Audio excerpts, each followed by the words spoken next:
Ako si Darren, as of February 17, 2026, 2 years and 1 month na ako dito sa Transfer It. Ang pinakamataas kong late ay noong December 2025, 4, under time, December 2025, 2, at ang authorized absent ay wala. Ang high sales ko is noong November 2025 with transaction count of 44.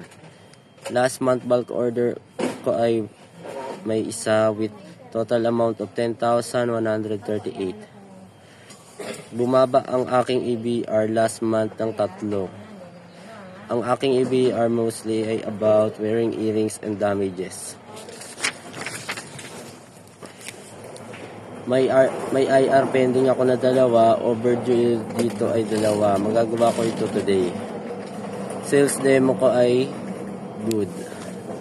Sa workshop ko ay may Excel, ay may satisfactory 2. Sa coworker review ko ay merong average na 3.43, good 6.